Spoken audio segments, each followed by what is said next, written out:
Ciao, I Andrea. It is wonderful, wonderful to see you and that you took the time to meet me and Leo today. Andrea, everybody, he is a world known photographer. He's an author. He's a traveler and he's a passionate animal and pet lover. And oof, there's so much, Andrea, that I want to know about you. I I am just in awe of all your work, all your photography. Andrea has won countless awards, and among them, the National Geographic Award of Italy, 2011, and many other awards. Andrea's images, his photography is, I've not seen much like this. It is incredible. So, Andrea, thank you for being here. And here's the thing I want to ask you. Tell me how you started all this. First of all, after your words, I must say big thank you to Nita and ciao to Leo, who is a part of the family. Yep. I am a pet lover, so I can understand how important it is to share the life with these animals. And let's start with animals. Why I do love so much the animals. I am a freelancer. Since I was a boy, I was involved in photography when there was a film photography, then photography evolved to something really incredible with digital cameras. Cameras can do something that was unthinkable in the past year. And I started to get involved in underwater photography too. Before 2011, I sent one picture of cuttlefish to National Geographic. That was taken, think, in the kingdom of Tonga. Wow, in Polynesia.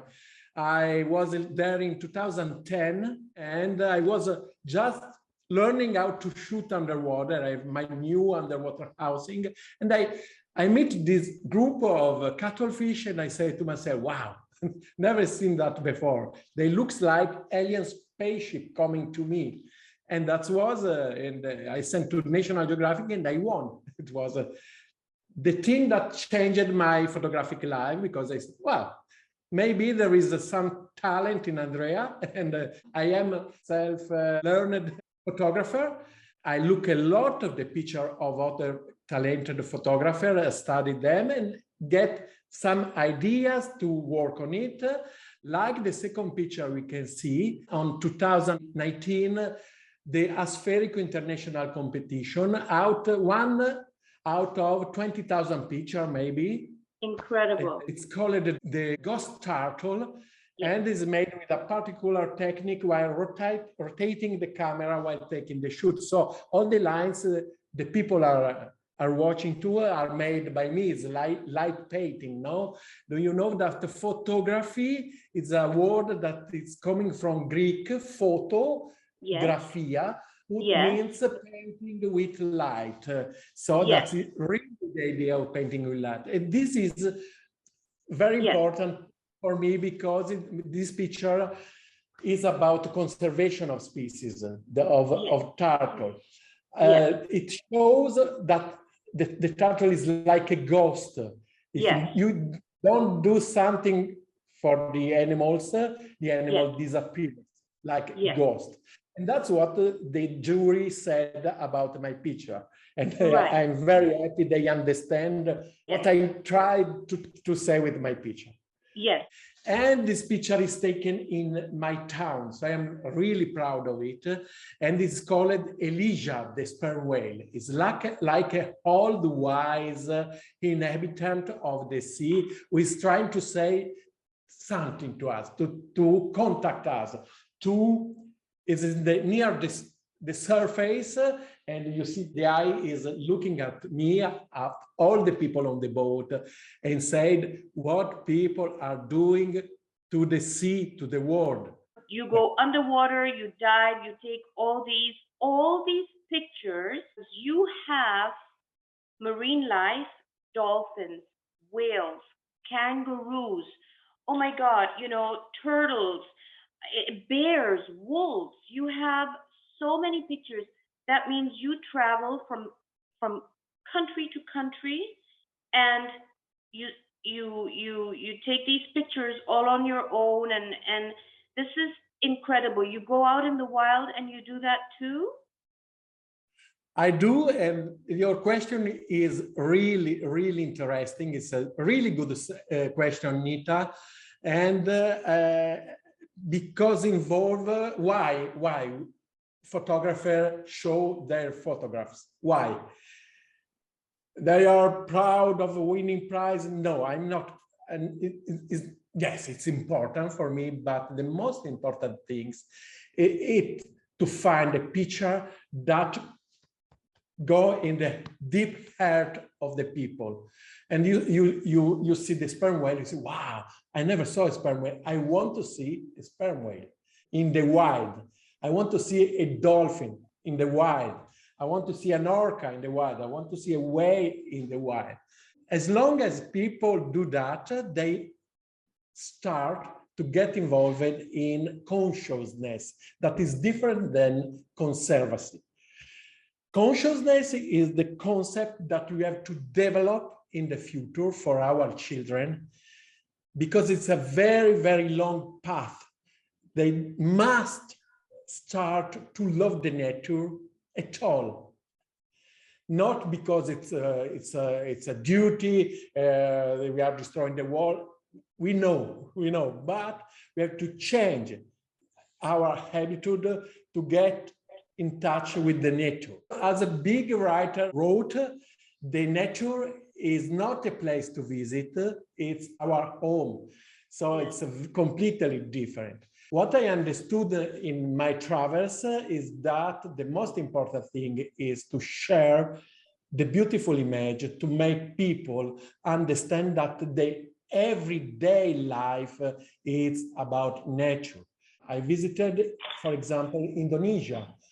Indonesia is one of the most complicated places in the world because the people in Indonesia are really poor. They fight every day for food.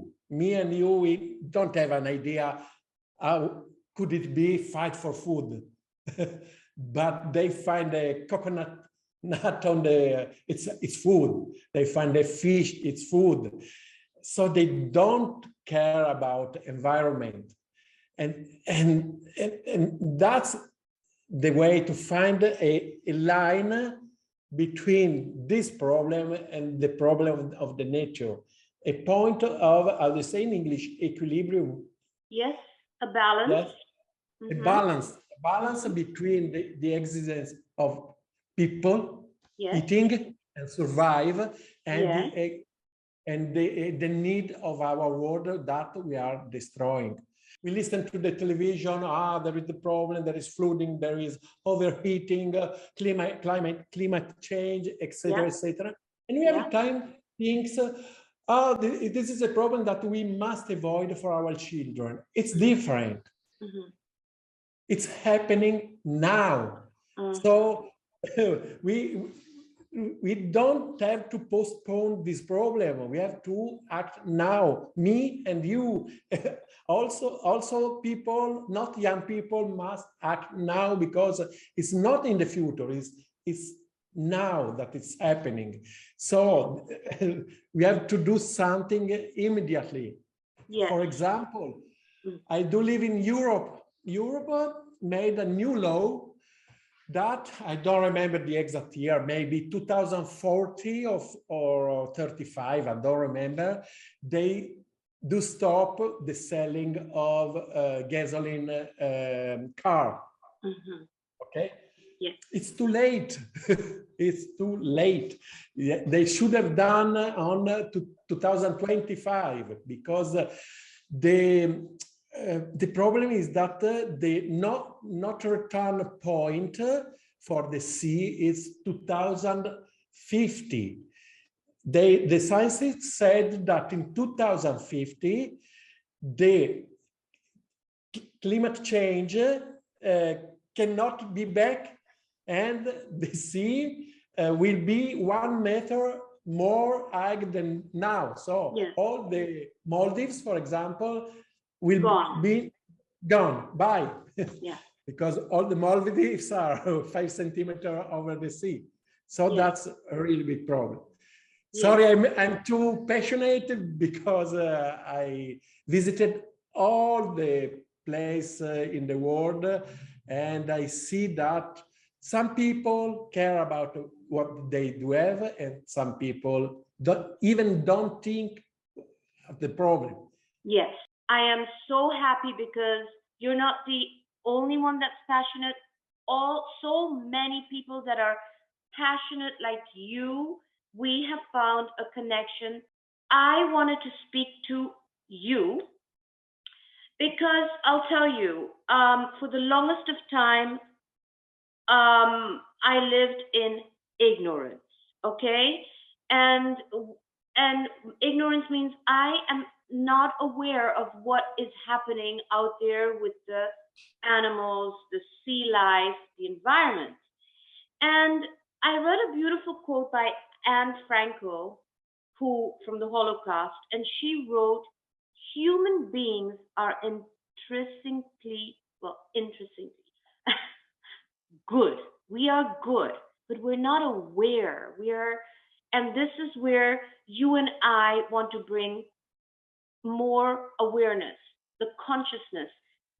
Try and explain, and what you are doing with the photograph, what you're doing is forming a connection between us and the animals out there, and becoming more aware of, okay, you know what, they're beautiful.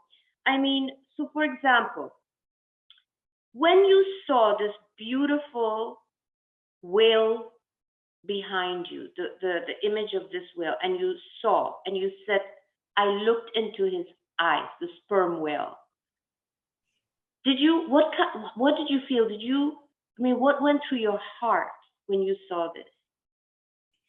This is the really, really good question, and you are so passionate as I am. So that's why I accepted your invitation, because not all the people are only passionate. They only think about other things, but so you don't.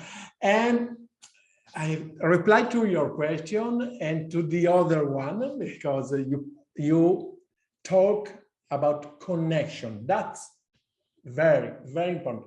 Connection between human being and animals. Every time I look at this picture, I feel emotion. I feel involved in emotions, and all the people I show that picture get the idea to be aside with me while I was taking the picture, while pointing the camera down from the boat to this magnificent animal.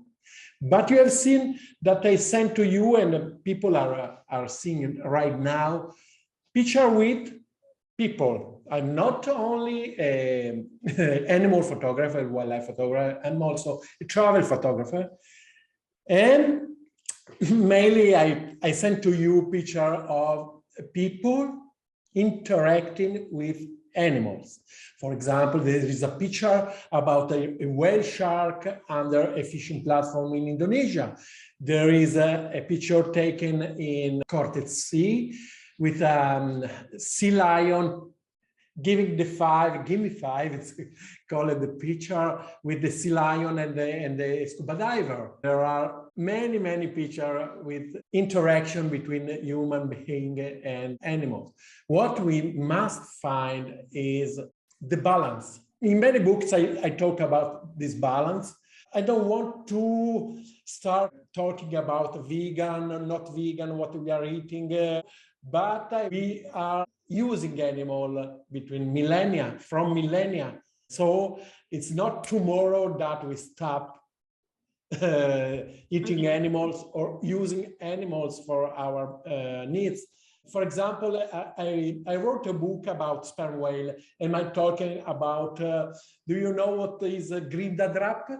Grindadrap is a word from Faroe.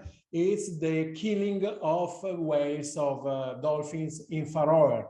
For them, for that people, it's the family needs, we need to eat, okay? I don't think that. I'm writing in my book that if the people from Faroe bring people to tourism to make whale watching, they will earn a lot of much money than selling dead dolphins to the market. So that's the balance we must find. And in my book, I have in Italian, but it's coming out now in English. I'll show you the cover, but I think it's called, this is in Italian, but it's the Giant of Azores, and I tell the story of whaling. Can we have a cultural change fast? Yes, we can. Why I say that? Because in Azores, they killed the last sperm whale in 1987, yesterday, 35 years ago. They killed the last sperm whale for food, for trade, for everything. They did with the bones, with the spermaceti, with everything. 3 years later, they started the first trip to whale watching. 3 years of cultural change. Yes. Only 3 years. Yes. And now, Azores are the paradise, the heaven of whale watchers. There are many, many different species. Sperm whales are resident in Azores. If you want to see a sperm whale for sure, you can go into Azores. If you want to see dolphins, riso dolphins, pilot whales, blue whales, everything. And so all the people converted to tourism. Yes. I interviewed the last of the whalers. It's called Antero. There is the story on the book. Yes. It's between 70 years, 80 years old. Nobody knows.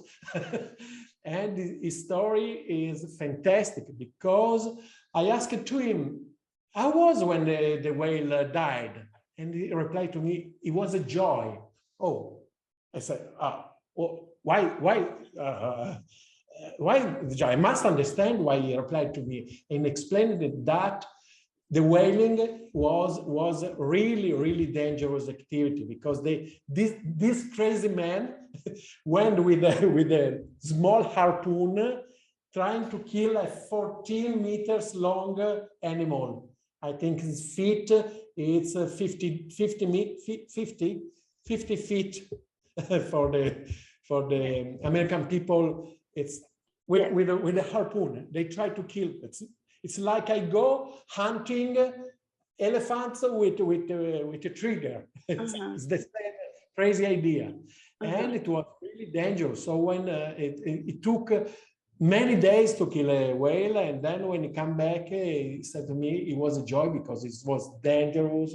It was tiring. It was really, really. A lot of people died doing that. So I changed my idea about the balance because we must know the past to understand our present and our future.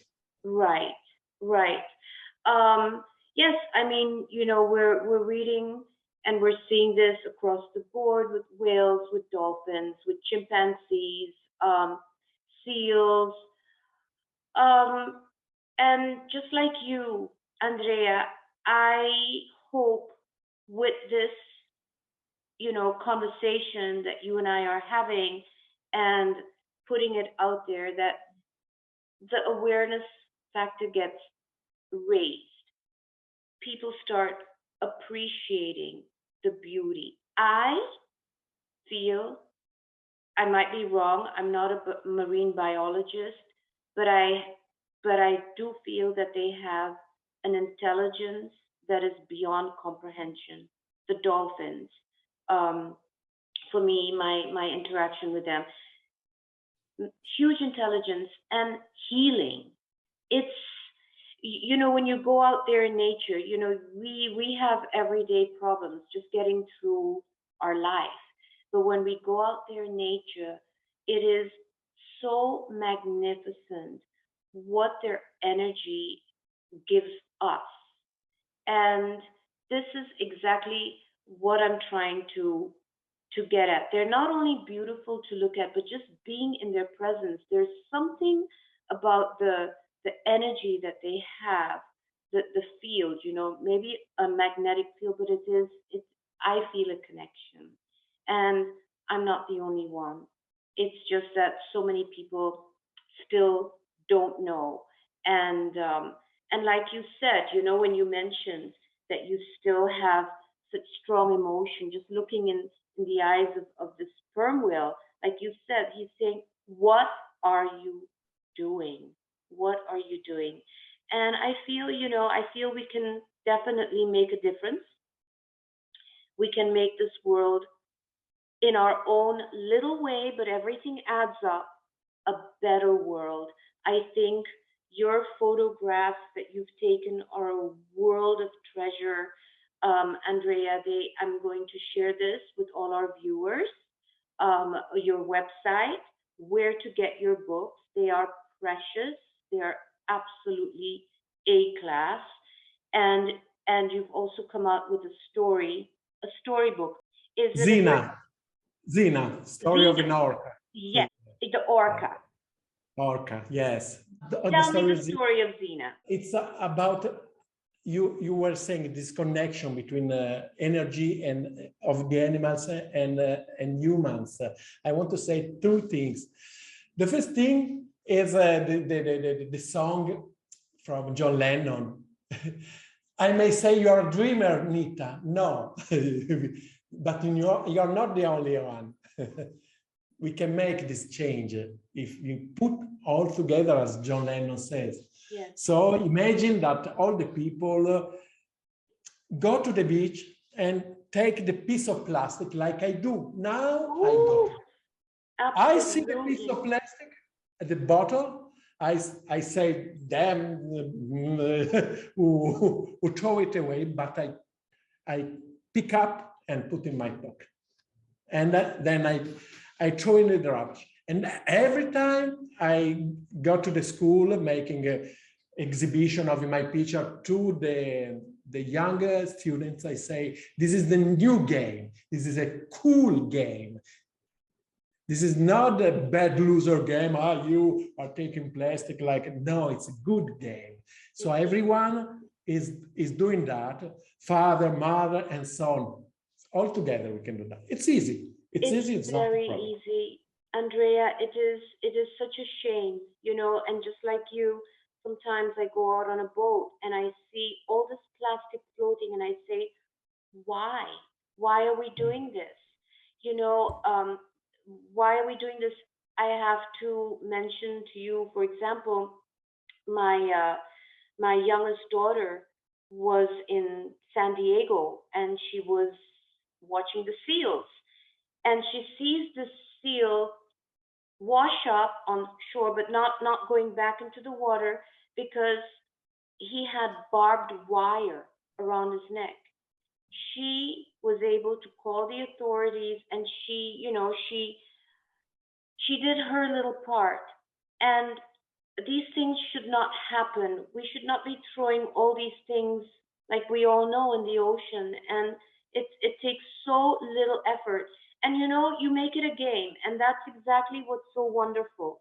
This is, it's a cool thing. It's a cool thing. Pick up after yourself.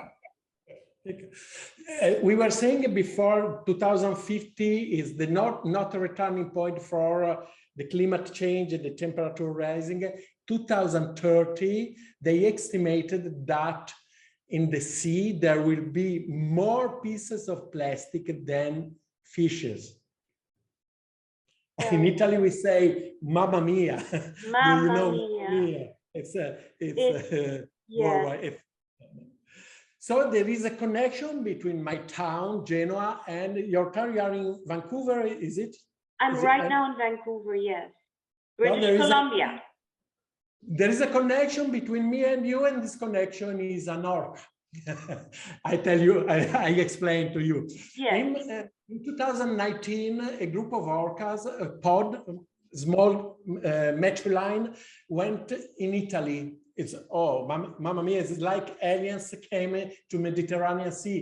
They didn't see a lot of orcas in Mediterranean Sea. But what happened is that the mother, they call it Zina, is the dialect name of my hometown, Genoa, had a children, little boy, newborn, that died.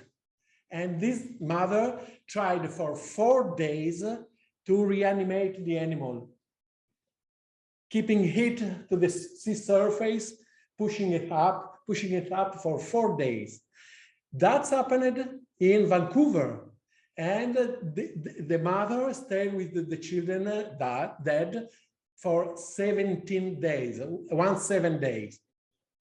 So I imagine, I wrote a book, it's called Zina, Story of an Orca. It's about this mother and all his story. She was born in Iceland, like a very, very, very famous orca. Do you know Keiko? The lucky one is the orca of Free Willy. Free the Willy. Movie of Yes. Free Willy. Yes. It was born in Iceland, and they Yes. tried to give him back to Free after the movie. They spent a lot of money, maybe 50 millions of American dollars. And after 2 years program, the orca went again to the people in Norway. So it's a sad story. And in my book, there is an orca, a very famous orca, the oldest orca ever who ever lived. It's called Granny. It was 103 years old, and he was a resident in Vancouver. So in my book, yes. So I imagine in my book that Zina, my orca from Genoa, is made a very, very long trip to Vancouver from Iceland to talk with Granny. I can't say more because people must read the book to know the story. But it is you see, there is a connection between my hometown and your hometown, between Zina and Granny. Absolutely.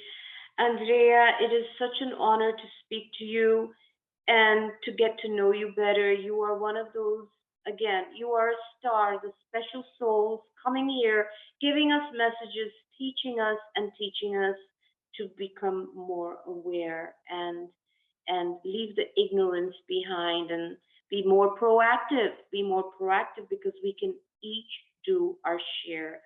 And you have no idea, you've made my day by talking to me. Thank you Thank you so much. So much. You are giving us a wealth of knowledge. You're opening up our eyes with your book, with your beautiful photography, with all the effort you take to take these Thank you so much. And ciao to Leo. Leo, ciao. See you soon again, okay? Thank you so much. Ciao. Thank you, Andrea. Ciao. Ciao.